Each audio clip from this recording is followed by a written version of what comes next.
10,000 কোটি টাকার রেশন দুর্নীতি, যে দুর্নীতি হয়েছে প্রায় 10,000 কোটি টাকার, এবং এই মুহূর্তে 1,000 কোটি দুর্নীতির হদিশ পেয়েছে ইডি। বাকি 9,000 কোটির দুর্নীতির খোঁজ চালানো হচ্ছে এবং আদালতে 10,000 কোটির তথ্য দিল আজ ইডি। এতদিন পর্যন্ত আমরা ধোঁয়াশায় ছিলাম, আলোচনা হচ্ছিল যে ঠিক কত হাজার কোটি টাকার স্ক্যাম এই রেশন দুর্নীতি। আজ কোর্টে তথ্য দিয়ে জানালো ইডি এনফোর্সমেন্ট ডিরেক্টরেট, এটা টোটাল 10,000 কোটির দুর্নীতি, যার মধ্যে মাত্র 1,000 কোটির সন্ধান পাওয়া গেছে, বাকি 9,000 এখনো পর্যন্ত সন্ধান পাওয়া যায়নি। বাকিপুরের রাইস মিলেই, যে রাইস মিল রয়েছে বাকিপুর, যে প্রথম যাকে অ্যারেস্ট করা হয়, বাকিপুরের রাইস মিলেই 1,000 কোটির দুর্নীতি, 9,000 কোটি জেলায় জেলায় রাইস মিলে ছড়িয়ে রয়েছে। আদালতে তথ্য দিয়ে, ডকুমেন্টস দিয়ে জানালো আজ ইডি। সাম্প্রতিক সময় রেশন দুর্নীতি আবারও খবরের শিরোনামে উঠে আসে এবং রেশন দুর্নীতি তদন্ত আবারও শুরু করেছে ইডি, যে কারণে একের পর এক তলব চলে এবং আজকে তথ্য দিয়ে জানানো হলো যে টোটাল এই দুর্নীতিটা 10,000 কোটির। আমি আসছি ফিরদৌসের কাছে। ফিরদৌস, খুব কমন বিষয়, বুঝতেই পারছেন যে জায়গা থেকে আমি শুরু করেছিলাম, যদি নিটে এত দ্রুততার সঙ্গে তদন্ত হয়, যদি নেটে কেন্দ্রীয় সরকার রাতারাতি ইমেল মারফত অভিযোগ পেয়ে, সাইবার মারফত অভিযোগ পেয়ে সেই পরীক্ষা বাতিল করে দেয় এবং এনটিএর বিরুদ্ধে কড়া পদক্ষেপ নেওয়ার কথা ঘোষণা করে, তাহলে এ রাজ্য কি এমন দোষ করলো যে এ রাজ্যে এত বড় স্ক্যাম হয়ে যাওয়ার পরও, এত বড় বড় স্ক্যাম হয়ে যাওয়ার পরও মাথারা সামনে এলো না, মাথায় অ্যারেস্টেড হলো না? ফিরদৌস, তার কারণ আপনি খুব সুন্দরভাবে বললেন স্কুল সার্ভিস কমিশনের দুর্নীতি। আমি আপনাকে প্রাইমারি দুর্নীতির কথা বলবো, কারণ স্কুল সার্ভিস কমিশনের দুর্নীতি যদি পুকুর হয়, তাহলে প্রাথমিকের দুর্নীতি হচ্ছে সাগর। প্রাথমিকে যে স্কুল সার্ভিস কমিশনের, তাও তো নাই স্যার, আধিকারিকের বাড়ি থেকে ওএমআর শিটের হার্ড ডিস্ক পাওয়া গেছিল। আর প্রাথমিকের ক্ষেত্রে কি করেছে জানেন?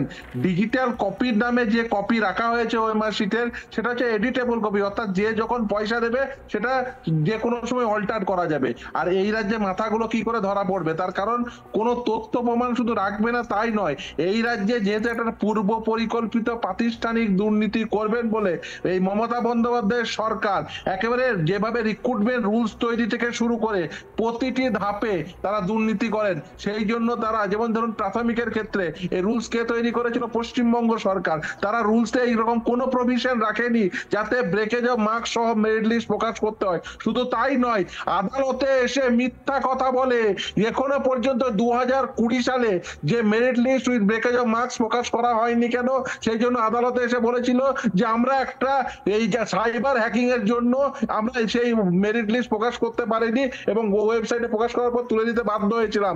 আদালতে অনেকদিন আগে মহামান্য বিচারপতি অমৃতা সিনহা বলেছেন যে সেই কমপ্লেন কপি কি হয়েছে, তার পরিণতি কি হয়েছে, সেটা তোমরা আদালতে রিপোর্ট আকারে দাখিল করো।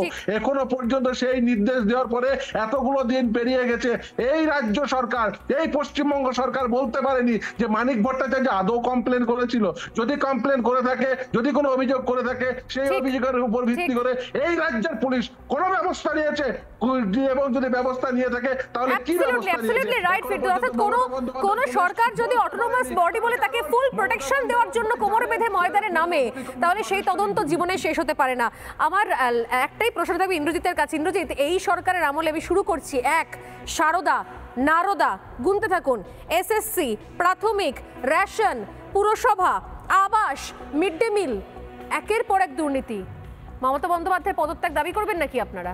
আমার তো প্রশ্ন হচ্ছে আপনার কাছে যে সারদা কে তদন্ত করছে? সিবিআই তদন্ত শেষ হয়নি কেন এত বছরে? আমার তো প্রশ্ন আপনার কাছে, নারদা কাগজে টাকা হয়েছে, শুভেন্দু অধিকারী টাকা নেয়নি নারদাতে, শুভেন্দু অধিকারী টাকা নেয়নি নারদাতে, শুভেন্দু অধিকারীকে বিজেপি কি করেছে? বিরোধী দলনেতা করেছে, আপনারা সেটাকে স্বাগত জানাচ্ছেন। অপারেশন নেই কেন?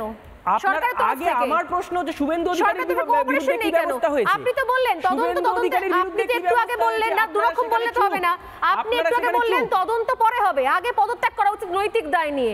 আমি একটাই কথা বলছি, তদন্ত পরে হবে, তদন্ত শেষ হোক না হোক, কার সদিচ্ছে কার ইচ্ছে সেটা কোর্ট বিচার করবে, আগে পদত্যাগ করা উচিত তো। 8-8খানা স্ক্যাম এই মুহূর্তে আমি কাউন্ট করে বললাম। মমতা বন্দ্যোপাধ্যায় পদত্যাগ করবেন তো? দল থেকে সাসপেন্ড করা হয়েছে, সময় একদম শেষ। শিক্ষামন্ত্রীকে দল থেকে একদম লাস্ট। 10,000 কোটি টাকার রেশন দুর্নীতি, যে দুর্নীতি হয়েছে প্রায় 10,000 কোটি টাকার, এবং এই মুহূর্তে 1,000 কোটি দুর্নীতির হদিশ পেয়েছে ইডি। বাকি 9,000 কোটির দুর্নীতির খোঁজ চালানো হচ্ছে এবং আদালতে 10,000 কোটির তথ্য দিল আজ ইডি। এতদিন পর্যন্ত আমরা ধোঁয়াশায় ছিলাম, আলোচনা হচ্ছিল যে ঠিক কত হাজার কোটি টাকার স্ক্যাম এই রেশন দুর্নীতি। আজ কোর্টে তথ্যই জানালো ইডি এনফোর্সমেন্ট ডিরেক্টরেট। এটা টোটাল 10,000 কোটির দুর্নীতি, যার মধ্যে মাত্র 1,000 কোটির সন্ধান পাওয়া গেছে, বাকি 9,000 এখনো পর্যন্ত সন্ধান পাওয়া যায়নি। বাকিপুরের রাইস মিলেই, যে রাইস মিল রয়েছে বাকিপুর, যে প্রথম যাকে অ্যারেস্ট করা হয়, বাকিপুরের রাইস মিলেই 1,000 কোটির দুর্নীতি, 9,000 কোটি জেলায় জেলায় রাইস মিলে ছড়িয়ে রয়েছে। আদালতে তথ্য দিয়ে, ডকুমেন্টস দিয়ে জানালো আজ ইডি। সাম্প্রতিক সময় রেশন দুর্নীতি আবারও খবরের শিরোনামে উঠে আসে এবং রেশন দুর্নীতির তদন্ত আবারও শুরু করেছে ইডি, যে কারণে একের পর এক তলব চলে এবং আজকে তথ্য দিয়ে জানানো হলো যে টোটাল এই দুর্নীতিটা 10,000 কোটির। আমি আসছি ফিরদৌসের কাছে। ফিরদৌস, খুব কমন বিষয়, বুঝতেই পারছেন যে জায়গা থেকে আমি শুরু করেছিলাম, যদি নিটে এত দ্রুততার সঙ্গে তদন্ত হয়, যদি নেটে কেন্দ্রীয় সরকার রাতারাতি ইমেল মারফত অভিযোগ পেয়ে, সাইবার মারফত অভিযোগ পেয়ে সেই পরীক্ষা বাতিল করে দেয় এবং এনটিএর বিরুদ্ধে কড়া পদক্ষেপ নেওয়ার কথা ঘোষণা করে, তাহলে এ রাজ্য কি এমন দোষ করলো যে এ রাজ্যে এত বড় স্ক্যাম হয়ে যাওয়ার পরও, এত বড় বড় স্ক্যাম হয়ে যাওয়ার পরও মাথারা সামনে এলো না, মাথা অ্যারেস্টেড হলো না? ফিরদৌস, তার কারণ আপনি খুব সুন্দরভাবে বললেন স্কুল সার্ভিস কমিশনের দুর্নীতি। আমি আপনাকে প্রাইমারি দুর্নীতির কথা বলবো, কারণ স্কুল সার্ভিস কমিশনের দুর্নীতি যদি পুকুর হয় তাহলে প্রাথমিকের দুর্নীতি হচ্ছে সাগর। প্রাথমিকে যে স্কুল সার্ভিস কমিশনের, তাও তো নাইসার আধিকারিকের বাড়ি থেকে ওএমআর শিটের হার্ড ডিস্ক পাওয়া গেছিল। আর প্রাথমিকের ক্ষেত্রে কি করেছে জানেন? ডিজিটাল কপির নামে যে কপি রাখা হয়েছে ওএমআর শিটের, সেটা হচ্ছে এডিটেবল কপি, অর্থাৎ যে যখন পয়সা দেবে সেটা যে কোনো সময় অল্টার করা যাবে। আর এই রাজ্যে মাথাগুলো কি করে ধরা পড়বে? তার কারণ কোনো তথ্য প্রমাণ শুধু রাখবে না তাই নয়, এই রাজ্যে যেহেতু একটা পূর্ব পরিকল্পিত প্রাতিষ্ঠানিক দুর্নীতি করবেন বলে এই মমতা বন্দ্যোপাধ্যায়ের সরকার একেবারে যেভাবে রিক্রুটমেন্ট রুলস তৈরি থেকে শুরু করে প্রতিটি ধাপে তারা দুর্নীতি করেন। সেই জন্য তারা, যেমন ধরুন প্রাথমিকের ক্ষেত্রে এই রুলস কে তৈরি করেছিল? পশ্চিমবঙ্গ সরকার। তারা রুলসে এইরকম কোনো প্রভিশন রাখেনি যাতে ব্রেকেজ অফ মার্কস সহ মেরিট লিস্ট প্রকাশ করতে হয়। শুধু তাই নয়, আদালতে এসে মিথ্যা কথা বলে এখনো পর্যন্ত 2020 সালে যে merit list with breakage of marks প্রকাশ করা হয়নি কেন? সেই জন্য আদালতে এসে বলেছিল যে আমরা একটা এই সাইবার হ্যাকিং এর জন্য আমরা সেই মেরিট লিস্ট প্রকাশ করতে পারিনি এবং ওয়েবসাইটে প্রকাশ করার পর তুলে দিতে বাধ্য হয়েছিলাম।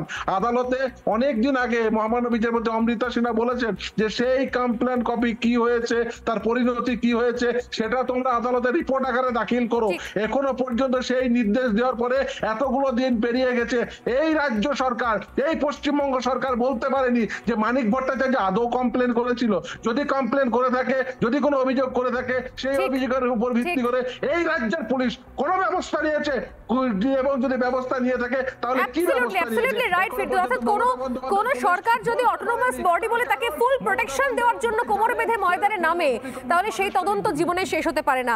আমার একটাই প্রশ্ন থাকবে ইন্দ্রজিতের কাছে। ইন্দ্রজিৎ, এই সরকারের আমলে আমি শুরু করছি, 1 সারদা, নারদা, গুনতে থাকুন, এসএসসি, প্রাথমিক, রেশন, পুরসভা, আবাস, মিড ডে মিল, একের পর এক দুর্নীতি। মমতা বন্দ্যোপাধ্যায় পদত্যাগ দাবি করবেন নাকি আপনারা? আমার তো প্রশ্ন হচ্ছে আপনার কাছে যে সারদা কে তদন্ত করছে? সিবিআই তদন্ত শেষ হয়নি কেন এত বছরে? আমার তো প্রশ্ন আপনার কাছে।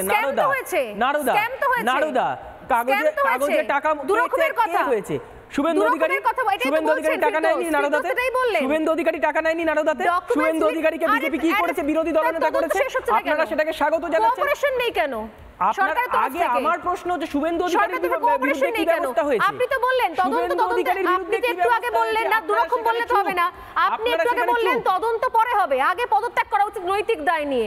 আমি একটাই কথা বলছি, তদন্ত পরে হবে, তদন্ত শেষ হোক না হোক, কার সদিচ্ছে কার ইচ্ছে সেটা কোর্ট বিচার করবে, আগে পদত্যাগ করা উচিত তো। 8 স্ক্যাম এই মুহূর্তে আমি কাউন্ট করে বললাম। মমতা বন্দ্যোপাধ্যায় পদত্যাগ করবেন তো? দল থেকে সাসপেন্ড করা হয়েছে, সময় একদম শেষ। শিক্ষামন্ত্রীকে দল থেকে একদম লাস্ট